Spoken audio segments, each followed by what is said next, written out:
Hello everyone, welcome back to the Steve of All Trades channel. Today I'm going to be covering how to properly fit a backpack. This is actually something that a lot of people don't know how to do, but basically the best way that you could do it, this is a full backpack. I have this stuffed with basically all the stuff that I would take if I was going on a backpacking trip. But if you are in a store or going to like a Dick's Sporting Goods or a Cabela's or Ella Bean, any place like that where they would have bigger backpacks like these, the best way to test them is actually to ask if they have sandbags, or ask if it would be okay to put some of the heavier items that they might have around the store in the backpack to test what it feels like when it is underweight. This is my Osprey Atmos AG. This is a really nice backpack. I'm very blessed to have it.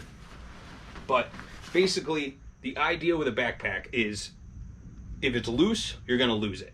Obviously, I have my hiking poles on here. These are cinched nice and tight. My water bottle is nice and tight in there. If you ever hang anything on your backpack, I really encourage you not to do that because you're likely going to lose that item. Just the straps running into things as you're going up and down, rocks and stuff like that, as you might be hiking. It's a much higher risk than actually having it in the backpack itself. So I just go through, make sure all my straps are nice and tight, make sure everything is nice and secure. And then basically you have 3 sets of straps that you need to be concerned of when you are fitting a backpack. So ask the outfitter when you go to a store what your correct size is. And for the most part, they have a chart that will basically measure your spine and tell you what range based on the brand you would fit in. So this is, I believe, a large. So here, obviously it's a backpack. You're going to have your standard shoulder straps. Then with the larger backpacks, you're going to have a hip belt. And then up here, these are actually called your load lifter straps. I will get to those at the end. So obviously this is on my couch, so it's a lot easier to put on. But I've seen people pick their backpack up and go over their head. I've seen people just put it on like a standard backpack. That's typically how I do it. But if it's real heavy, I believe it or not, doing almost like a kettlebell swing and flipping it up over your head tends to be a little bit easier. But it's also more prone to lose gear. So I typically just tend to pick this up, put it over my shoulder, elbow it back there, and then put this on like this. So what I'm going to do is I'm just going to loosen all my straps. So my shoulder straps are loose. And now I'm going to try to put on my hip belt. So basically in order of importance, your hip belt is the #1 most important thing. So putting it up high on your hips, not on your waist, on your hips, clipping it here.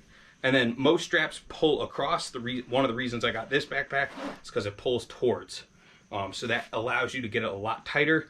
But if you have the ones that pull across, basically if you take the cinch strap and you tug it real quick, it'll actually help it get a lot on there, a lot tighter.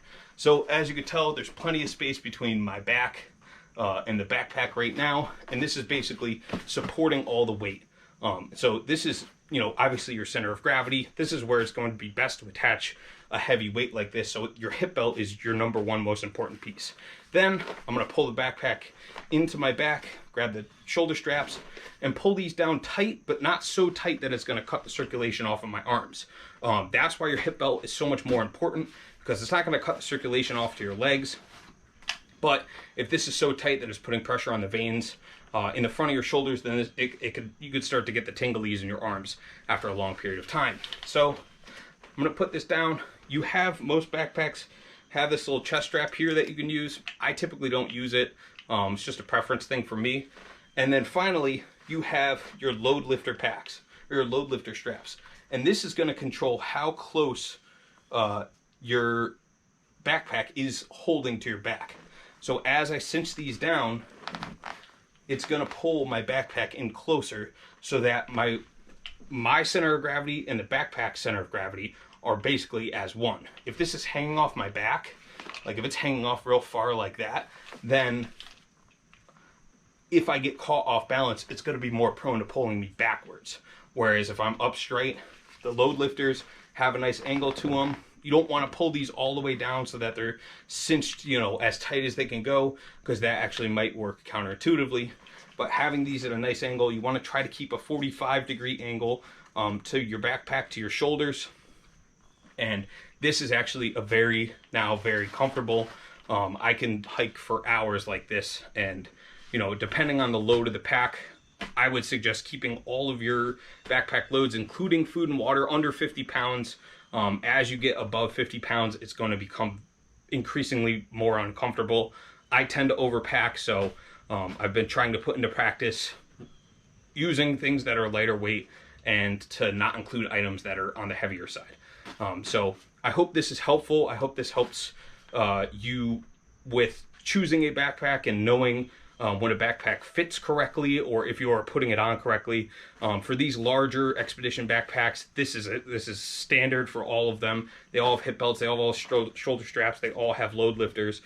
So that's one thing that's standard among all of them. Other features obviously are going to be a bit different, but this will help. This will help you choose between brands, between styles, and between sizes.